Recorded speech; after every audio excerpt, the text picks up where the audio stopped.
Hi guys, this Ammu trying recipes episode 3 தான். இன்றைக்கி ரச சாதம் மத்தியானத்துக்கு பண்ணோன்னு இருந்தேன்.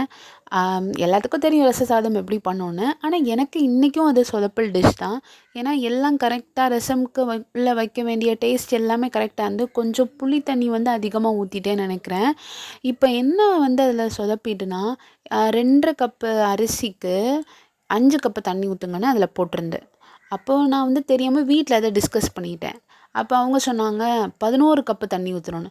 சரி 11 கப்பு நீ தண்ணி ஊற்றிட்டு 4 விசிலில் தண்ணியாக இருந்து அதை நான் எடுக்கலை. ஆக்சுவலி ரொம்ப தண்ணியாக இருந்து 4 விசிலுக்கு அப்புறம் திருப்பி ஒரு 4 விசில் வச்சேன். அப்போவும் தண்ணியாக தான் இருந்துச்சு. திருப்பி ஒரு 3 விசில், ஆக மொத்தம் 9 10 விசில் வச்சப்போ இப்படி தாங்க இருந்துச்சு. இது இப்படி தான் இருக்குமா? இது அரிசி மேலே தான் தப்பா, இல்லைனா பெரிய குக்கரில் வச்சு தான் தப்பா? கிட்டத்தட்ட 10 விசில் வச்சுருக்கேன். இப்படி தான் எனக்கு இருந்துச்சு. இல்லை என்ன நான் மாற்றிக்கணுன்னு உங்களுக்கு தெரிஞ்ச கமெண்டில் சொல்லுங்கள். எனக்கு ரொம்ப யூஸ்ஃபுல்லாக இருக்கும். என்ன பெரிய குக்கரா, இல்லைன்னா இந்த அரிசியா, இல்லைனா தண்ணி நிறைய ஊற்றுனதா என்னன்னே எனக்கு தெரில. நம்ம சேனல் பிடிச்சிருந்தா கண்டிப்பாக சப்ஸ்கிரைப் பண்ணுங்கள். ஸோ நாளைக்கு பார்க்கலாங்க. பாய்.